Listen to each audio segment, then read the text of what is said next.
बिस्मिल्लाहिर्रहमानिर्रहीम। अस्सलाम वालेकुम। आज चैप्टर नंबर 5 और चैप्टर का नाम केमिकल बॉन्डिंग। आज का जो मेरा टॉपिक है, इस टॉपिक का नाम है आयोनिक बॉन्ड। क्या नाम है? Ionic bond. ये बोर्ड के पेपर के अंदर लॉन्ग क्वेश्चन आता है और ये बहुत ज़्यादा इम्पोर्टेंट लॉन्ग क्वेश्चन है। तो सबसे पहले समझेंगे आयोनिक। आयोनिक का मतलब क्या होता है? आयोनिक का मतलब होता है आयन्स। आयोनिक का मतलब क्या होता है? आयन्स, यानी कि आयन दो तरह के होते हैं। आयन कितनी तरह के होते हैं? आयन दो तरह के होते हैं। एक होता है पॉजिटिव और दूसरा कौन सा होता है? नेगेटिव। पॉजिटिव वाले को बोलते हैं कैटाइन। पॉजिटिव वाले को क्या बोलते हैं? कैटाइन। और नेगेटिव वाले को बोलते हैं एनाइन। तो आयन कितनी तरह के होते हैं? आयन दो तरह के होते हैं, एक पॉजिटिव और एक नेगेटिव। पॉजिटिव को बोलते हैं कैटाइन और नेगेटिव को बोलते हैं एनाइन। कैटाइन के ऊपर चार्ज पॉजिटिव और एनाइन के ऊपर चार्ज नेगेटिव होता है हमारे पास। अगर आपको पेपर के अंदर भूल जाता है कि कैटाइन के ऊपर चार्ज कौन सा होता है, तो आप ये टी है ना, टी का मतलब क्या होता है? किस्म का ये पॉजिटिव चार्ज होता है हमारे पास। कैटाइन पे चार्ज कौन सा होता है? कैटाइन पे चार्ज पॉजिटिव होता है हमारे पास। और एनाइन पे चार्ज कौन सा होता है? एनाइन के ऊपर नेगेटिव चार्ज होता है हमारे पास। ये अब बात ये बनती है कि कैटाइन कैसे बनता है और एनाइन कैसे बनता है हमारे पास। जब एक एटम ना अपने शेल में से इलेक्ट्रॉन को लूज करता है, जब एक एटम अपने आखिरी शेल में से इलेक्ट्रॉन को लूज करता है तो उसके ऊपर चार्ज क्या आ जाता है? उस पर चार्ज आ जाता है पॉजिटिव, तो बन जाता है कैटाइन। इसी तरह एनाइन कैसे बनता है? जब एक एटम अपने आखिरी शेल के अंदर इलेक्ट्रॉन को गेन कर लेता है तो क्या बन जाता है? वो एनाइन बन जाता है हमारे पास। यानी कि कैटाइन बनता है इलेक्ट्रॉन को लूज करके और एनाइन बनता है इलेक्ट्रॉन को गेन करके बनता है हमारे पास। ये यानी कि कैटाइन लूज ऑफ इलेक्ट्रॉन्स को लूज करके। इसी तरह जो एनाइन कैसे बनता है? इलेक्ट्रॉन्स को गेन करके बनता है हमारे पास। ये मिसाल के तौर के ऊपर हम लेते हैं एग्जांपल सोडियम एटम की। सोडियम एटम का एटॉमिक नंबर होते हैं 11। सोडियम का एटॉमिक नंबर कितना है? सोडियम का एटॉमिक नंबर है 11। 11 का मतलब है इसके अंदर 11 प्रोटॉन है। 11 क्या? प्रोटॉन है। और 11 क्या? इलेक्ट्रॉन है। 11 क्या? इसके अंदर इलेक्ट्रॉन है। सोडियम का एटॉमिक नंबर 11। 11 का मतलब 11 प्रोटॉन। और जितने प्रोटॉन होते हैं उतने क्या होते हैं? इलेक्ट्रॉन होते हैं। हमारा ताल्लुक किससे होता है? हमारा ताल्लुक होता है इलेक्ट्रॉन से होता है। सोडियम के पहले शेल के अंदर होते हैं 2 इलेक्ट्रॉन। सोडियम के पहले शेल के अंदर कितने इलेक्ट्रॉन होते हैं? 2 इलेक्ट्रॉन। और दूसरे शेल के अंदर होते हैं 8 इलेक्ट्रॉन होते हैं हमारे पास। इसी तरह जो तीसरा शेल होता है ना, तीसरे शेल के अंदर कितने इलेक्ट्रॉन होते हैं? 1 इलेक्ट्रॉन होता है हमारे पास। सोडियम के पहले शेल के अंदर कितने इलेक्ट्रॉन है? 2 इलेक्ट्रॉन है। यानी कि इसका पहला शेल कंप्लीट है। जब किसी एटम के पहले शेल के अंदर 2 इलेक्ट्रॉन होते हैं तो इसका मतलब ये शेल क्या होता है? कंप्लीट होता है हमारे पास। और दूसरे शेल के अंदर कितने इलेक्ट्रॉन है? 8 इलेक्ट्रॉन है। यानी कि इसका दूसरा शेल भी क्या? कंप्लीट है हमारे पास। सोडियम का जो तीसरा शेल है ना, इसके अंदर भी होने चाहिए थे 8 इलेक्ट्रॉन। यानी कि अभी इसके अंदर कितने इलेक्ट्रॉन है? 1 इलेक्ट्रॉन है। यानी कि इसके अंदर 7 इलेक्ट्रॉन्स की कमी है। तो कोई 7 इसको इलेक्ट्रॉन नहीं देता, बल्कि ये अपना 1 इलेक्ट्रॉन क्या कर देता है? ये एक अपना इलेक्ट्रॉन दे देता है। तो सोडियम अपने कितने इलेक्ट्रॉन को लूज करता है? सोडियम अपने 1 इलेक्ट्रॉन को लूज करता है। तो सोडियम ने अपने कितने इलेक्ट्रॉन को लूज कर दिया? 1 इलेक्ट्रॉन को लूज कर देगा। तो पीछे क्या रह जाएगा? पीछे रह जाएगा सोडियम 2 और 8। 1 इलेक्ट्रॉन क्या हो गया? चला गया। कितने इलेक्ट्रॉन लूज हुआ? 1। तो इसके ऊपर आ जाएगा +1। तो सोडियम में हम कह सकते हैं, सोडियम के ऊपर क्या आ गया? +1। +1 का मतलब ये है कि इसमें 1 इलेक्ट्रॉन की कमी है या इसने 1 इलेक्ट्रॉन अपना दिया हुआ है हमारे पास। ये समझ आ गया? तो सोडियम ने कितने इलेक्ट्रॉन को लूज करा? सोडियम ने 1 इलेक्ट्रॉन को लूज करा। तो क्या बन गया? Na पॉजिटिव बन गया। यानी कि ये बन गया कैटाइन। कैटाइन कैसे बना? इसने अपना 1 इलेक्ट्रॉन को लूज कर दिया हो। इसी तरह मिसाल के तौर के ऊपर हम लेते हैं मैग्नीशियम मेटल। क्या लेते हैं? मैग्नीशियम मेटल लेते हैं। इसका एटॉमिक नंबर होते हैं 12। मैग्नीशियम मेटल का एटॉमिक नंबर कितना है? 12। 12 का मतलब 12 प्रोटॉन 12 इलेक्ट्रॉन। हमारा ताल्लुक किस चीज़ से? हमारा ताल्लुक है इलेक्ट्रॉन से। तो मैग्नीशियम के पहले शेल के अंदर आएंगे 2 इलेक्ट्रॉन और दूसरे शेल के अंदर आएंगे 8 इलेक्ट्रॉन और तीसरे शेल के अंदर आते हैं 2 इलेक्ट्रॉन आते हैं। यानी कि 8 और 2 10 और 2 12 हो जाते हैं। तो पहले शेल में कितने इलेक्ट्रॉन होने चाहिए? 2 इलेक्ट्रॉन, यानी कि पहला शेल कंप्लीट है। और दूसरे शेल में 8 इलेक्ट्रॉन होने चाहिए और वो 8 इलेक्ट्रॉन मौजूद है, यानी कि दूसरा शेल भी कंप्लीट है। और तीसरे शेल में होने चाहिए थे 8 इलेक्ट्रॉन, लेकिन कितने इलेक्ट्रॉन है? 2 इलेक्ट्रॉन है, यानी कि इसके अंदर 6 इलेक्ट्रॉन्स की अभी कमी है हमारे पास। तो इसको कोई 6 इलेक्ट्रॉन नहीं देता, बल्कि मैग्नीशियम अपने 2 इलेक्ट्रॉन को लूज कर देता है हमारे पास। मैग्नीशियम कितने इलेक्ट्रॉन को लूज करता है? 2 इलेक्ट्रॉन को लूज करता है।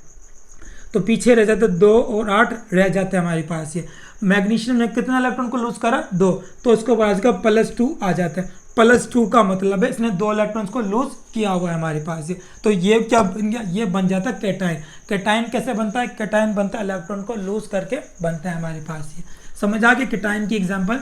तो समझ आ गई है। अब मैं आपको समझाता हूँ एनाइन क्या होता है। मिसाल के तौर के ऊपर मैं एग्जाम्पल लेता हूँ क्लोरीन की। किसकी ले रहा? क्लोरीन। क्लोरीन का एटॉमिक नंबर होता है 17। कितना होता है? 17। 17 का मतलब है इसके अंदर 17 प्रोटॉन है। क्या है? 17 प्रोटॉन। और 17 क्या है? इसके अंदर इलेक्ट्रॉन है। हमारा ताल्लुक किस चीज़ से होगा? इलेक्ट्रॉन से। क्लोरीन के पहले शेल के अंदर होंगे 2 इलेक्ट्रॉन और दूसरे शेल के अंदर होंगे 8 इलेक्ट्रॉन और तीसरे शेल के अंदर होते हैं 7 इलेक्ट्रॉन।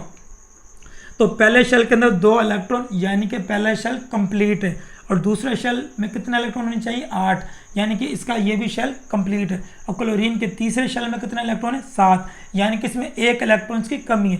1 इलेक्ट्रॉन्स की कमी के ये 1 इलेक्ट्रॉन क्या कर लेगा? ये 1 इलेक्ट्रॉन ले लेते हैं हमारे पास से। सो क्लोरीन 1 इलेक्ट्रॉन को क्या कर लेता है? ले लेता है हमारे पास से। तो क्लोरीन ने 1 इलेक्ट्रॉन को गेन करा, तो पीछे का रह जाएगा 2, 8, 8 हो जाता है हमारा। क्लोरीन ने कितने इलेक्ट्रॉन को गेन करा? 1 को, तो इसको ऊपर आ जाएगा -1। नेगेटिव का मतलब ये होता है कि इसने 1 इलेक्ट्रॉन को लिया हुआ है हमारे पास। कितने इलेक्ट्रॉन को इसने लिया हुआ? 1 इलेक्ट्रॉन को लिया हुआ है हमारे पास इसने। समझ आ गया कि हमारे पास कैटायन कैसे बनता है? कैटायन बनता है इलेक्ट्रॉन को लूज करके। और एनाइन, एनाइन कैसे बनता है? इलेक्ट्रॉन को गेन करके बनता है हमारे पास ये।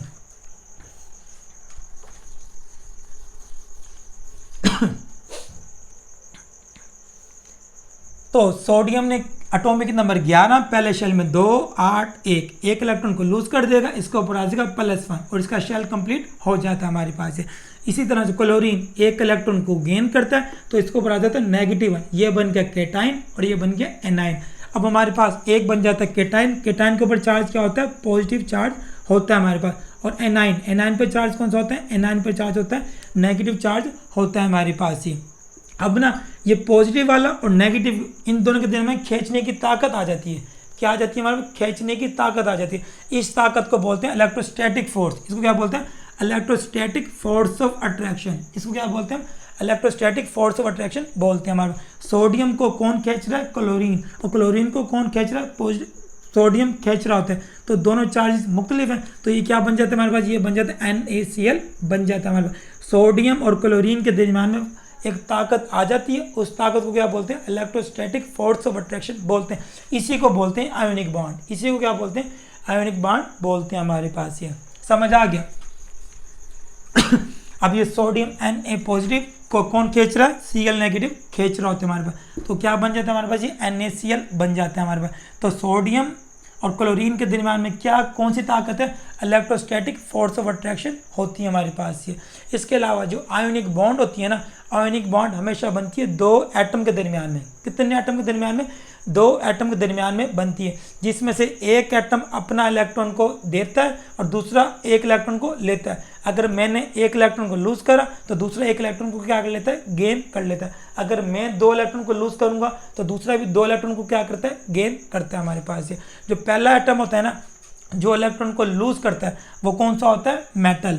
और जो इलेक्ट्रॉन को गेन करता है वो कौन सा होता है? नॉन मेटल होता है हमारे पास। यानी कि जो आयोनिक बॉन्ड होती है ना, आयोनिक बॉन्ड बनती है 2 एटम के दरमियान में, जिसमें से एक होता है मेटल और दूसरा क्या होता है? दूसरा होता है नॉन मेटल होता है हमारे पास। ये MCQs आ जाता है कि जो आयोनिक बॉन्ड किसके दरमियान में बनती है? आपने बता देना मेटल और नॉन मेटल के दरमियान में आयोनिक बॉन्ड बनती है। मेटल अपने इलेक्ट्रॉन को लूज करना पसंद करते हैं और नॉन मेटल इलेक्ट्रॉन को गेन करना पसंद करते हैं। मेटल के ऊपर आ जाता है पॉजिटिव चार्ज और नॉन मेटल पे आ जाता है नेगेटिव चार्ज आ जाता है हमारे। आपकी बुक में आयोनिक बॉन्ड की ये डेफिनेशन लिखी हुई है।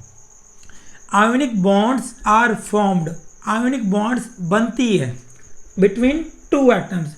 आयोनिक बॉन्ड कितने एटम के दरमियान में बनती है? दो एटम के दरमियान में बनती है। व्हेन वन एटम, जब एक एटम लूज करता है इलेक्ट्रॉन, जब एक एटम इलेक्ट्रॉन्स को क्या करता है? लूज करता है टू फॉर्म कैटाइन, और क्या बन जाता है? कैटाइन बन जाता है। यानी कि चार्ज कौन सा आ जाता है? पॉजिटिव चार्ज आ जाता है हमारे पास ये। एंड द अदर एटम, जो दूसरा एटम होता है ना, गेन क्या करता है? गेन करता है दिस इलेक्ट्रॉन, इस इलेक्ट्रॉन को, टू फॉर्म क्या बन जाता है? एनाइन बन जाता है। यानी कि सोडियम ने जो अपना एक इलेक्ट्रॉन को लूज करा था ना, वो क्या बन जाएगा? कैटाइन। और जो दूसरा एटम क्लोरीन, उसने एक इलेक्ट्रॉन को क्या करा था? गेन करा था, तो क्या बन गया था? वो एनाइन बन जाता है हमारा। सोडियम ने जो इलेक्ट्रॉन लूज करा, वो किसने लिया था? वो क्लोरीन ने ले लिया था हमारे पास, वो बन गया नेगेटिव और वो बन गया पॉजिटिव बन जाता है हमारे पास ये। तो ये समझ आ गया आपके पास ये, सोडियम के ऊपर पॉजिटिव, इसने अपना एक इलेक्ट्रॉन को लूज करा, और ये जो इलेक्ट्रॉन लूज करा था ना, ये क्लोरीन इस इलेक्ट्रॉन को क्या कर लिया? ले लिया था हमारे पास ये। तो Na पॉजिटिव और Cl नेगेटिव, इनके दरमियान में खींचने की ताकत आ जाती है। इसको बोलते हैं इलेक्ट्रोस्टैटिक फोर्स ऑफ अट्रैक्शन, जिसकी वजह से ये दोनों आपस में क्या हो जाते हैं? जुड़ जाते हैं। तो क्या बन जाते हैं? NaCl बन जाते हैं। इसी को बोलते हैं आयोनिक बॉन्ड बन जाती है हमारे पास इस तरह। इसके बाद एक्सप्लेनेशन, पेज नंबर किस पे लिखा हुआ है? 78 के ऊपर लिखा हुआ है आपके पास ये। एनाइंस एंड कैटाइन, एनाइन पे चार्ज कौन सा? नेगेटिव। कैटाइन पे चार्ज कौन सा? Positive. Anions and cations have oppositely charges, opposite को बोलते हैं मुखालिफ चार्ज होते हैं हमारे पास ये। दे अट्रैक्ट, पॉजिटिव वाला नेगेटिव को खींचेगा और नेगेटिव वाला पॉजिटिव को अपनी तरफ खींचेगा। दे अट्रैक्ट, ये खींचेंगे वन अनदर, एक दूसरे को, bye strong electrostatic force. Positive वाला किसको खींचेगा? नेगेटिव को। किस फोर्स से खींचेगा? इलेक्ट्रोस्टैटिक फोर्स से खींचेगा हमारे पास ये। अच्छा, इसके बाद ये डेफिनेशन भी आप लिख सकते हो पेपर के अंदर। एन आयोनिक बॉन्ड, एक ionic bond is a strong electrostatic attraction. एक जो आयोनिक बॉन्ड होती है ना, वो मजबूत इलेक्ट्रोस्टैटिक फोर्स होती है। किसके दरमियान में? बिटवीन पॉजिटिवली चार्ज मेटल, किसके दरमियान? Positive charge metal ions and the negative charge non metal आइन। यानी कि जो मेटल होता है ना, अपना इलेक्ट्रॉन को लूज करता है, तो क्या बन जाता है? पॉजिटिव। और जो नॉन मेटल होता है, वो इलेक्ट्रॉन को क्या करता है? गेन करता है, और क्या बन जाता है? वो नेगेटिव बन जाता है हमारे पास। पॉजिटिव और नेगेटिव के दरमियान में क्या खींचने की ताकत आती है, उस ताकत को क्या बोलते हैं? इलेक्ट्रोस्टैटिक अट्रैक्शन बोलते हैं। और वो ताकत क्या होती है? बहुत ज़्यादा स्ट्रॉन्ग होती है हमारे पास ये। समझ आ गया? इसी तरह अब बात करेंगे, हेडिंग बना लेना ionic bond, ionic compound.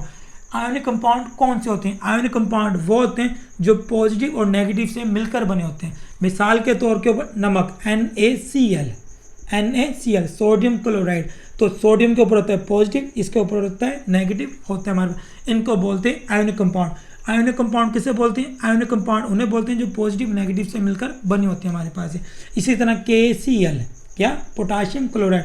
Potassium के ऊपर होता है +1 और इसके ऊपर होता है नेगेटिव। यानी कि पोटाशियम ने अपना एक इलेक्ट्रॉन डोनेट करा हुआ है। किसको डोनेट करा हुआ है? क्लोरीन को। और क्लोरीन ने एक इलेक्ट्रॉन लिया हुआ है। किससे लिया हुआ है? पोटाशियम से लिया हुआ है। इस तरह बन जाता है K पॉजिटिव और Cl नेगेटिव बन जाता है हमारे पास।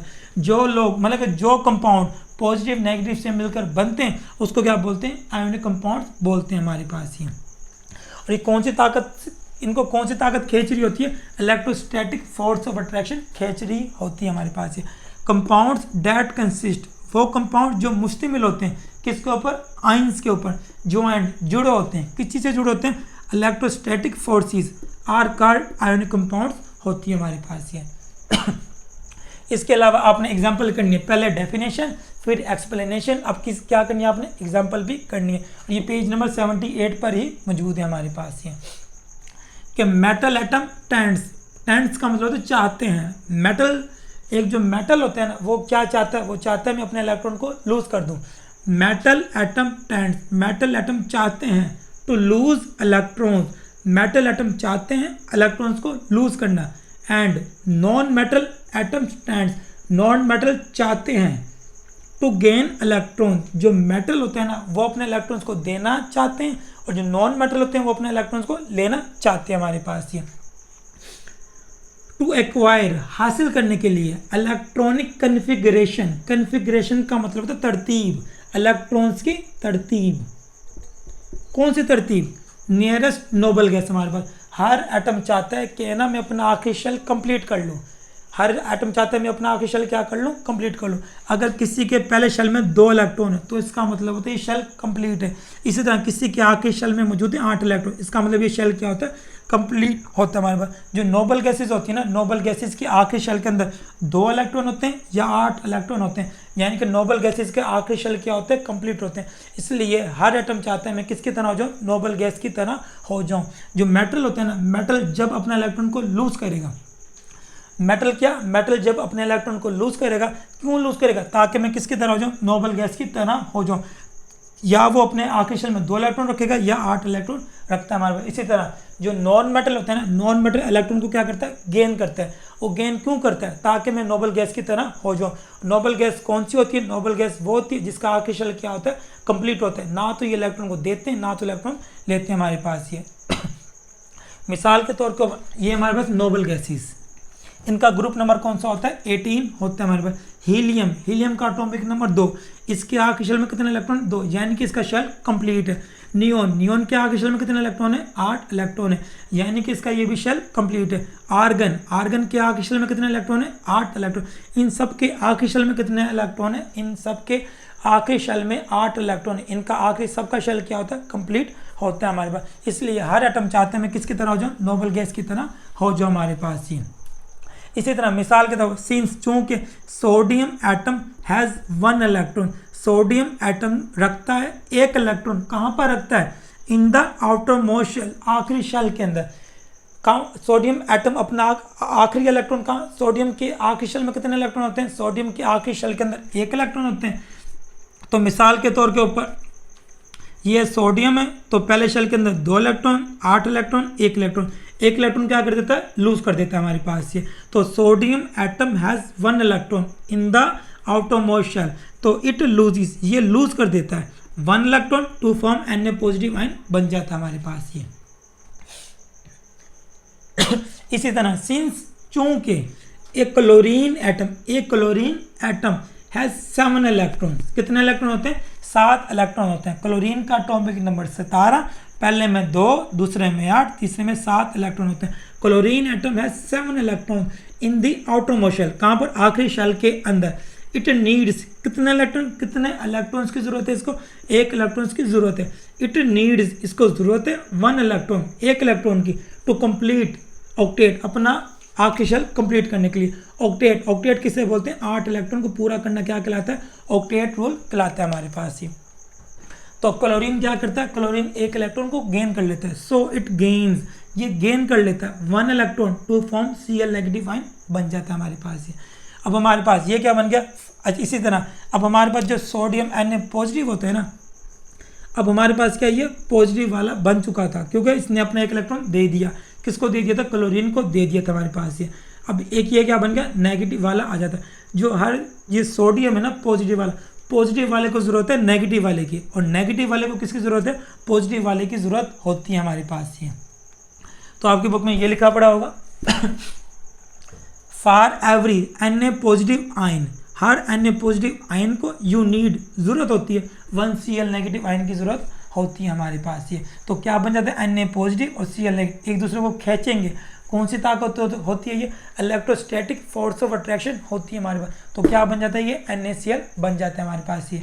यानी कि हम कह सकते हैं जो आयोनिक बॉन्ड होती है ना, आयोनिक बॉन्ड के अंदर एक एटम अपना मुकम्मल इलेक्ट्रॉन दे देता है और दूसरा मुकम्मल इलेक्ट्रॉन ले लेता है हमारे पास। देने वाले पर आता है पॉजिटिव और नेगेटिव लेने वाले पे क्या आता है, नेगेटिव आ जाता है। इसी को बोलते हैं आयोनिक बॉन्ड बोलते हैं हमारे पास ये आपकी बुक में ये डायग्राम भी बनानी पड़ेगी आपको ना पेपरों के अंदर। तो हमारे पास सोडियम के पहले शेल में कितने इलेक्ट्रॉन थे, 2, दूसरे में कितने थे, 8, और तीसरे में 1 इलेक्ट्रॉन था। तो पहले शेल में कितने हो गए, 2 इलेक्ट्रॉन, और दूसरे शेल में 8 इलेक्ट्रॉन, और तीसरे शेल में कितने इलेक्ट्रॉन है, 1 इलेक्ट्रॉन मौजूद है। इसी तरह क्लोरीन का एटॉमिक नंबर 17, पहले में 2, 8, 7। क्लोरीन को कितने इलेक्ट्रॉन की जरूरत है, 1 इलेक्ट्रॉन की जरूरत है हमारे। तो ये 1 इलेक्ट्रॉन क्या कर देता है, इसको दे देता है हमारे पास ये डॉट के साथ बनाए हुए और ये क्रॉस के साथ बनाए हुए, ताकि पता लग जाए कि ये क्रॉस वाले क्लोरीन के और डॉट वाले ये सोडियम के होते हैं हमारे पास तो सोडियम अपना 1 इलेक्ट्रॉन क्या कर देता है, क्लोरीन को दे देता है हमारे पास ये जो डॉट है ना, ये कहाँ से आई है, सोडियम से आया हुआ है। सोडियम ने कितने इलेक्ट्रॉन को लूज करा, 1 इलेक्ट्रॉन को लूज करा, तो इसको ऊपर आ जाएगा +1।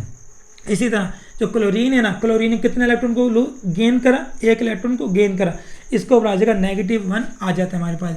सोडियम के ऊपर आ गया +1 क्योंकि इसने एक इलेक्ट्रॉन को लूज कर दिया, तो ये बन जाएगा कैटाइन। ये क्या बन गया, कैटाइन बन जाता है हमारे पास। इसी तरह जो क्लोरीन होता है ना, क्लोरीन ने एक इलेक्ट्रॉन को क्या कर लिया, गेन कर लिया। वो इलेक्ट्रॉन कहाँ से आया था, सोडियम से आया था हमारे पास, और क्या बन गया, -1 बन जाता है। और पॉजिटिव और नेगेटिव के दरमियान में खींचने की ताकत आ जाती है। इस ताकत को बोलते हैं इलेक्ट्रोस्टैटिक फोर्स ऑफ अट्रैक्शन बोलते हैं। इसी को बोलते हैं आयोनिक बॉन्ड हम बोलते हैं। ये डायग्राम भी आपने पेपर के अंदर बनानी है। इसी तरह जो सेकंड एग्जाम्पल है ना हमारे पास, वो एग्जाम्पल हमारे पास मैग्नीशियम के दरमियान में और फ्लोरीन एटम के दरमियान में। मैग्नीशियम क्या है, मैग्नीशियम एक मेटल है, और मेटल जो होते हैं ना वो अपने इलेक्ट्रॉन को लूज करना पसंद करते हैं। इसी तरह जो फ्लोरीन होते हैं ना, फ्लोरीन क्या हमारे पास एक नॉन मेटल होती है, और फ्लोरीन हमारे पास गैस होती है हमारे पास ये। तो magnesium atom has 2 electrons. Magnesium atom के पास कितने इलेक्ट्रॉन, 2 इलेक्ट्रॉन्स हैं, और कहाँ पर मौजूद है, इन दी आउटर मोस्ट शेल। तो मैग्नीशियम का जो एटॉमिक नंबर होता है ना, मैग्नीशियम का एटॉमिक नंबर होता है 12। 12 का मतलब 12 इलेक्ट्रॉन 12 प्रोटॉन। हमारा ताल्लुक है इलेक्ट्रॉन से। तो मैग्नीशियम के पहले शेल के अंदर आएंगे 2 इलेक्ट्रॉन, और दूसरे शेल के अंदर आएंगे 8 इलेक्ट्रॉन, और तीसरे शेल के अंदर आएंगे 2 इलेक्ट्रॉन होते हैं। यानी कि मैग्नीशियम की आखिरी शेल में कितने इलेक्ट्रॉन है, 2 इलेक्ट्रॉन है। तो मैग्नीशियम अपने 2 इलेक्ट्रॉन को क्या कर देता है, लूज कर देता है हमारे पास ही। तो मैग्नीशियम कितने इलेक्ट्रॉन को लूज कर देगा, 2 इलेक्ट्रॉन को लूज कर देता है हमारे पास। तो मैग्नीशियम के ऊपर कितना चार्ज आ जाता है, +2 आ जाता है। +2 का मतलब है इसने 2 इलेक्ट्रॉन को लूज किया हुआ हमारे पास ये। तो it loses 2 electrons to form Mg positive ion बन जाता है हमारे पास। इसी तरह जो फ्लोरीन होता है ना, फ्लोरीन का जो एटॉमिक नंबर होता है ना, फ्लोरीन का एटॉमिक नंबर होता है 9। फ्लोरीन का एटॉमिक नंबर कितना, फ्लोरीन का एटॉमिक नंबर 9। पहले शेल के अंदर आएंगे 2 इलेक्ट्रॉन, और दूसरे शेल के अंदर आएंगे 7 इलेक्ट्रॉन। पहले शेल के अंदर 2 इलेक्ट्रॉन होने चाहिए, यानी कि इसका शेल ये कंप्लीट है। और दूसरे शेल में कितने इलेक्ट्रॉन होने चाहिए, दूसरे शेल के अंदर 8 इलेक्ट्रॉन होने चाहिए, यानी कि इसमें कितने इलेक्ट्रॉन की कमी है, 1 इलेक्ट्रॉन की कमी है हमारे पास। तो ये 1 इलेक्ट्रॉन क्या कर लेता है, ये 1 इलेक्ट्रॉन को गेन कर लेता है। तो क्या बन जाता है हमारे भी, फ्लोरीन नेगेटिव बन जाता है हमारे पास ये। तो इसके शेल में कितने इलेक्ट्रॉन होता है, 2 8 बन जाता है हमारे पास। हमारे पास जो MgF2 होते हैं, हमारे पास क्या होता है, MgF2 होता है। Mg कितने इलेक्ट्रॉन लूज करता है, 2 इलेक्ट्रॉन लूज करता है। और फ्लोरीन, एक फ्लोरीन कितने इलेक्ट्रॉन को गेन करता है, 1 इलेक्ट्रॉन। और 2 फ्लोरीन कितने इलेक्ट्रॉन को गेन करेगा, 2 इलेक्ट्रॉन को गेन करता है हमारे पास। एक फ्लोरीन की कहानी ये, और दूसरे फ्लोरीन की भी कहानी यही होती है हमारे पास ये। तो अब फ्लोरीन नेगेटिव बन जाता है हमारे पास ये। तो मैग्नीशियम में कितना इलेक्ट्रॉन को लूज करा था, मैग्नीशियम में 2 इलेक्ट्रॉन को लूज करा था। एक इस फ्लोरीन एटम ने ले लिया, और एक इस फ्लोरीन एटम ने ले लिया हमारे पास। इस तरह हमारे पास ये क्या बन जाता है, इस तरह हमारे पास बन जाता है ये MgF2 बन जाता है हमारे पास ये।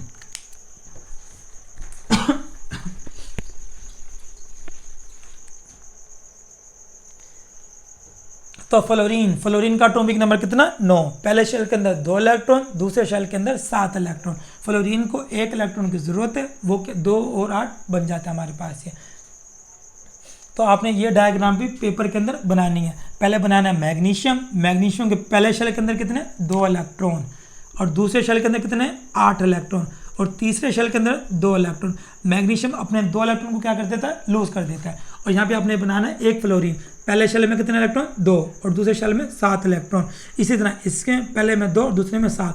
फ्लोरीन अपना मैग्नीशियम अपना 1 इलेक्ट्रॉन क्या कर देता है, इसको दे देता है हमारे पास। तो इसका शेल क्या हो जाता है, कंप्लीट हो जाता है। इसी तरह मैग्नीशियम अपना 1 इलेक्ट्रॉन क्या कर देता है, दे देता है। अब ये मैग्नीशियम ने कितने इलेक्ट्रॉन को लूज करा, मैग्नीशियम ने 2 इलेक्ट्रॉन को लूज करा, इसके ऊपर आ जाएगा +2। और फ्लोरीन ने कितना इलेक्ट्रॉन को गेन करा, 1 ने, तो इसके ऊपर आ जाएगा -1। इसी तरह इस वाले ने कितना इलेक्ट्रॉन को गेन करा, -1 गेन करा। इस तरह हमारे पास इसके ऊपर आ जाएगा +2, इसके ऊपर आ जाएगा -1, और -1 बन जाता है हमारे पास। इसी को बोलते हैं आयोनिक बॉन्ड, यानी कि मैग्नीशियम में 2 इलेक्ट्रॉन को लूज कर दिया, और दोनों फ्लोरीन ने 1 इलेक्ट्रॉन को गेन कर लिया। मैग्नीशियम का रिएक्शन किसके साथ होगा, फ्लोरीन गैस के साथ। तो क्या बन जाता है हमारे पास, मैग्नीशियम फ्लोराइड बन जाता है हमारे पास ये। समझ आ गए कि आयोनिक बॉन्ड कैसे बनती है। आयोनिक बॉन्ड बनती है इलेक्ट्रॉन को मुकम्मल देकर। एक एटम मुकम्मल इलेक्ट्रॉन डोनेट कर देता है, और दूसरा मुकम्मल इलेक्ट्रॉन गेन कर लेता है हमारे पास ये। अब इसके अलावा एक शॉर्ट क्वेश्चन और आता है, ये बहुत ज़्यादा इंपॉर्टेंट शॉर्ट क्वेश्चन होता है हमारे पास ये, कि जो एक आयोनिक कंपाउंड होता है ना, यहाँ पे क्या लिखा हुआ है, आयोनिक कंपाउंड। ये बहुत ज़्यादा इंपॉर्टेंट शॉर्ट क्वेश्चन है। Ionic compounds are electrically neutral. Why? Ionic compound क्या होते हैं? आयोनिक कंपाउंड वो होते हैं जो आयन से बने होते हैं। पूरी केमिस्ट्री में ना कहीं भी लिखा हो ना आयोनिक, आयोनिक का मतलब होता है आयंस। आयोनिक का मतलब क्या होता है? आयंस होता है हमारे पास। और आयंस कितने तरह के होते हैं? आयंस होते हैं दो तरह के, एक होता है पॉजिटिव वाला और एक नेगेटिव वाला होता है। मिसाल के तौर पर sodium chloride, sodium chloride, sodium के ऊपर पॉजिटिव और Cl के ऊपर नेगेटिव चार्ज होता है हमारे पास। तो कह रहा है ionic compound are electrically neutral. Why? Electrically neutral, neutral का मतलब होता है जिसके ऊपर ना तो पॉजिटिव हो ना तो नेगेटिव हो। यानी कि जो आयोनिक कंपाउंड्स होते हैं ना वो इलेक्ट्रिकली क्या होते हैं? न्यूट्रल होते हैं। ना तो इनके ऊपर पॉजिटिव होता है ना तो इनके ऊपर नेगेटिव होता है। क्योंकि जो सोडियम है ना इसके ऊपर कितना चार्ज है? +1 होता है। और जो Cl है, Cl के ऊपर कितना चार्ज है? नेगेटिव। ये पॉजिटिव और नेगेटिव एक दूसरे को क्या कर देते हैं? कैंसिल कर देते हैं। यानी कि हम कह सकते हैं जो आयोनिक कंपाउंड होते हैं ना ये इलेक्ट्रिकल न्यूट्रल होते हैं, क्योंकि इसके अंदर जो पॉजिटिव वाले और जो नेगेटिव वाले इनकी तादाद क्या होती है? इनकी तादाद बराबर होती है हमारे पास। इसी तरह मिसाल के तौर के ऊपर मैग्नीशियम जो होता है ना, magnesium oxide, magnesium oxide, magnesium के ऊपर होता है +2। मैग्नीशियम में कितने इलेक्ट्रॉन को लूज करा हुआ है? मैग्नीशियम ने 2 इलेक्ट्रॉन को लूज करा हुआ है। और ऑक्सीजन ने कितने इलेक्ट्रॉन को गेन करा हुआ है? इसने 2 इलेक्ट्रॉन को गेन करा हुआ है। हम कह सकते हैं इसके अंदर पॉजिटिव वाले कितने? 2 और नेगेटिव वाले कितने? 2 है हमारे पास। तो इन दोनों की तादाद क्या होती है? बराबर होती है, जिसकी वजह से एक दूसरे को क्या कर देते हैं? कैंसिल कर देते हैं हमारे पास। इस वजह से हम सिंपल लिख देते हैं MgO। क्या लिख देते हैं? MgO लिख देते हैं, क्योंकि इसके अंदर पॉजिटिव और नेगेटिव वाले की तादाद क्या होती है? बराबर होती है। इसी तरह हम नमक में लिख देते हैं NaCl, क्योंकि इसके ऊपर ना तो पॉजिटिव आएगा ना इसके ऊपर नेगेटिव आएगा, क्योंकि इसके अंदर पॉजिटिव और नेगेटिव की तादाद क्या होती है? बराबर होती है हमारे पास। ये आयोनिक कंपाउंड्स क्या होते हैं? इलेक्ट्रिकली न्यूट्रल होते हैं। न्यूट्रल का मतलब होता है जिसके ऊपर ना तो पॉजिटिव हो ना नेगेटिव हो हमारे पास। ये दी टोटल पॉजिटिव चार्जेस, टोटल जो पॉजिटिव चार्ज होते हैं ना of cations must be equal. ये क्या? इक्वल होने चाहिए कि चीज़ के टोटल नेगेटिव चार्ज, जो पॉजिटिव चार्ज यानी कि कैटाइन वो क्या? इक्वल होते हैं कि चीज़ के नेगेटिव चार्ज यानी कि एनाइन। दिस इज बिकॉज, इस वजह से ionic compounds are electrically neutral has a whole. मुकम्मल तौर के ऊपर क्या होता है? इलेक्ट्रिकली न्यूट्रल होता है, क्योंकि इसके अंदर पॉजिटिव और नेगेटिव की तादाद क्या होती है? बराबर होती है हमारे पास। ये अभी तक के लिए थैंक यू सो मच।